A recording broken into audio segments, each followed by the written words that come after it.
In today's video, I'm going to be kicking off a series I'm calling PORT, Private, Responsible, Open Technology. This is going to be a long-running series which will involve an explanation of how a power user like myself can switch to using technology that better respects privacy, is entirely or mostly open source, and is responsible in the sense of the environment and working practices. In this inaugural episode, I'll be explaining why I'm doing this and what I'll be doing.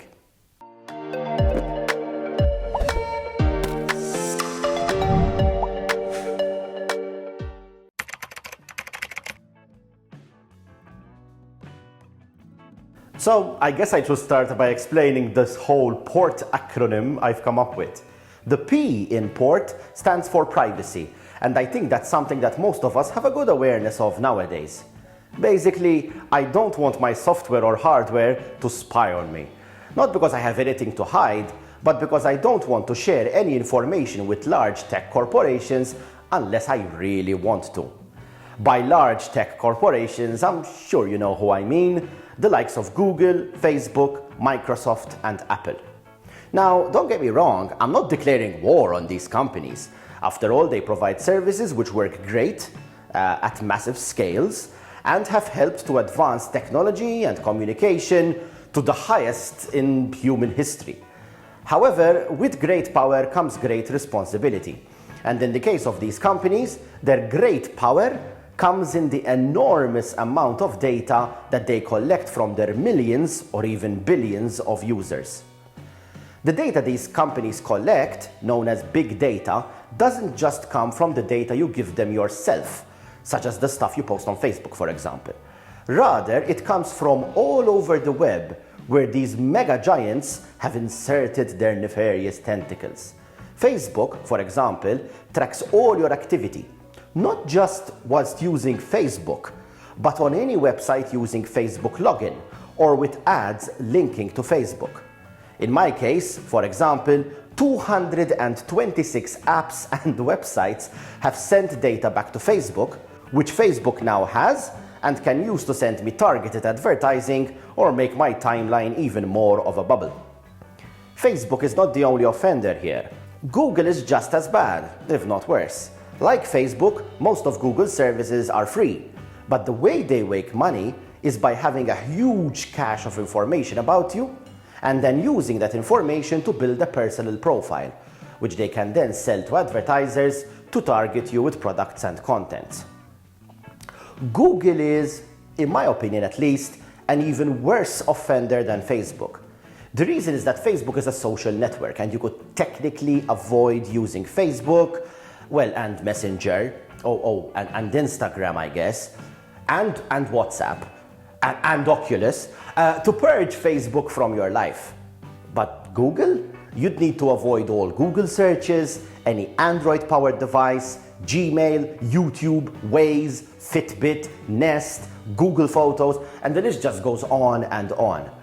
But even worse, Google owns several advertising agencies such as AdMob and DoubleClick, meaning any ad-supported website you visit, which let's face it, is all of them, ends up sending data about you to the big G. Apple users, which includes myself right now, will be quick to point out that Apple collects less data than Google or Facebook, and that they have a strong commitment to privacy. Now, in many cases that's true. However, that doesn't mean that Apple themselves don't have an immense amount of data about you. I mean, think about it. If you have the Find My feature turned on in your iCloud account, then Apple knows where you and all your devices are at all times. And that extends to any AirTags you have, as well as the whereabouts of your family and their devices if you have an iCloud family account. In fact, a recent study contends a popular claim that Android devices collect 20 times more data than iPhones. Sure, there may be less data, but the quality of the data is higher and more richly integrated, meaning Apple has an amazingly complete picture of everything you do in your life, regardless of how conscientious they are about using that data. Microsoft also collects loads of data from Windows, Office, Teams, your Xbox activity, Skype, LinkedIn, which everyone forgets is owned by Microsoft and is a social network at the end of the day. I've only talked about what these companies do with the data they collect, but being such large hoarders of data, these companies are also prime targets for hacking and the prime victims of employee negligence in leaking your data.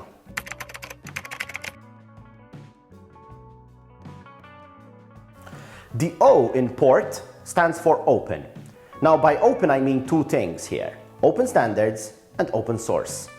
Many companies will gladly sacrifice functionality to get a return on investment and continued revenue from a proprietary standard.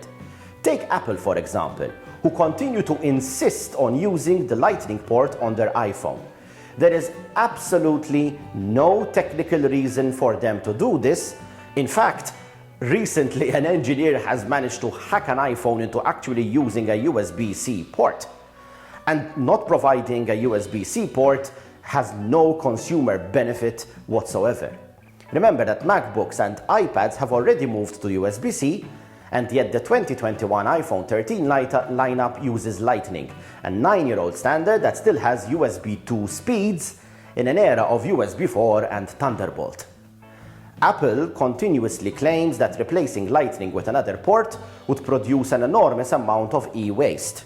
Fair enough, yet they seem to have no trouble doing so with the iPad and MacBook, where people have had to throw away their older 30-pin or USB-A devices or buy more plastic dongles to connect to them. It's also quite convenient that since Lightning is an Apple proprietary standard, they get a cut of any device made to connect via a Lightning port via their MFI program. Coincidence? Besides open standards, I also believe in open source. Imagine buying a car and not being able to open up the bonnet or hood to see the engine.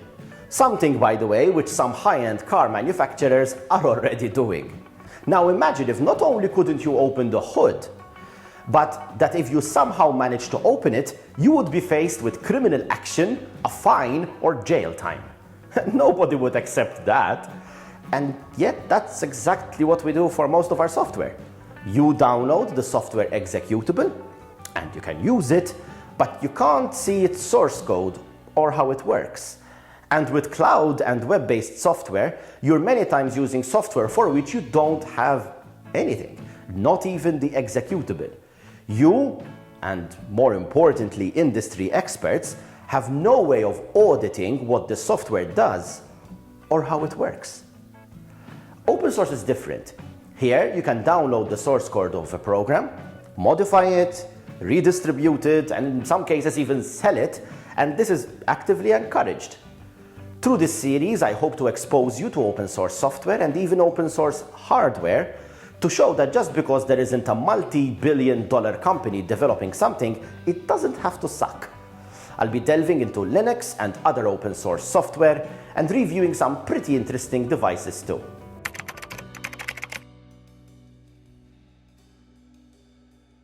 The R in port stands for responsible. And since the T stands for technology, which I don't think I need to explain, this is the last one. Now, by responsible, I mean several things, starting with the right to repair, which conveniently also starts with R. Many devices nowadays are designed to be almost impossible to repair, and are also designed with planned obsolescence in mind. This forces you to go back to the manufacturer for your repair, if available, or just throw away your device. Many companies do this, but perhaps Apple is the most infamous here. Apple specifically creates devices which are hard to open. It doesn't provide replacement parts to third-party repair shops or the tools needed to repair devices. And what's worse is that they've started keying their hardware to the system.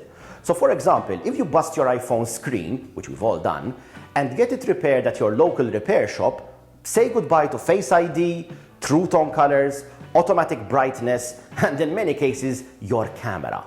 That is just dumb. There is no technical reason for that whatsoever. The responsibility R also extends to the environment, and that actually starts with being able to repair your stuff. By now we all know the famous reduce, reuse, recycle mantra. Well, those terms are not there in a random order. Recycling is the least effective of the three to safeguard the environment. Reducing your e-waste is only possible if your devices are designed to be upgradable and can keep being used for longer. Reusing is only possible if you can actually open up your device and repair it when things go wrong. And then, when the time comes, yeah, sure, the stuff in your device can be recycled, but this is an energy inefficient process, which also involves a lot of pollution in transport, and with many so-called recyclable materials not actually being recyclable in many countries. So basically, fixing something is always better than throwing it away. You'd think that was obvious. Finally, responsibility also extends to working practices. Did you know that Foxconn, a company which manufactures electronics for large mega companies, including Apple, has suicide nets installed around the building? You'd think they wouldn't need that if the employees were happy. Foxconn is China's largest employer, employing over 1.3 million people, and most of these people work in uncomfortable, cramped conditions, on 12-hour shifts, 6 or 7 days a week, with abusive management and almost impossible deadlines. After which, they retire to a rundown dormitory with bunk beds, sleeping 8 to 12 in a room. Apple is not the only company using such suppliers, and such injustices don't only happen in China. A recent article, for example, shows that Google illegally underpaid thousands of workers from dozens of countries for years, and what's worse, they knew about it, choosing to do nothing because of public outcry. So, by responsible, what I mean is that the company making the software and hardware that I use shouldn't be destroying human lives and the environment in the process.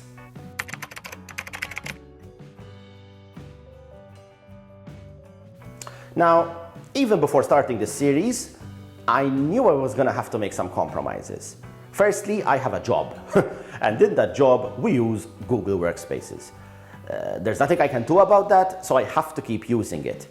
But that doesn't mean that I also have to use Google for my personal account. Another compromise is Facebook. All my friends use Messenger, and getting them to switch to something like Telegram is just simply impossible. Not to mention we use Facebook for work too, so I'm gonna have to keep using that. But perhaps I can find a way to use Facebook and Google in a more private way. Another compromise is working conditions. Everything nowadays is made in China. There's absolutely nothing I can do about that, and tracking down each company in a supply chain and researching how the workers are treated is a mammoth task. However, I can at least avoid known suppliers who mistreat their employees. Now, there may also be technical compromises. Is there a video editing application that's open source, works on Linux, and has all the features of Final Cut Pro? Probably not. Can I copy something from my phone and paste it on my laptop, like I do right now with my iPhone and MacBook? Probably not. Do all of my smart devices offer open source apps to control them? No. I'm not going to be taking an extremist approach here. If I have a smart light bulb in my house that can only be controlled via a proprietary app, I'm gonna use that proprietary app. If I can only get good performance from my GPU by using NVIDIA's proprietary drivers, I'm gonna use NVIDIA's proprietary drivers. After all, the alternative would be throwing these things away, which would go against the R responsibility in port. I'm going to try to be reasonable, using the private, open, and responsible option when it's available, even if I have to give a few things up, but not to the extent that I can't carry on with my life. After all, these videos are published on YouTube, and that's owned by Google.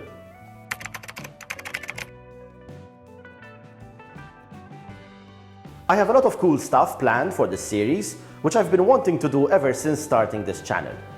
Upcoming videos in this series include unboxing and reviewing a laptop made for Linux, evaluating and installing a Linux distribution, replacing Microsoft Office and Google Docs, replacing Gmail and iCloud Mail, replacing iCloud and Google Play services, reviewing and switching to a de-Googled Android smartphone, using a private smartwatch, trying out pure Linux-powered phones, watches and tablets, gaming on Linux, video editing on Linux, and many, many more.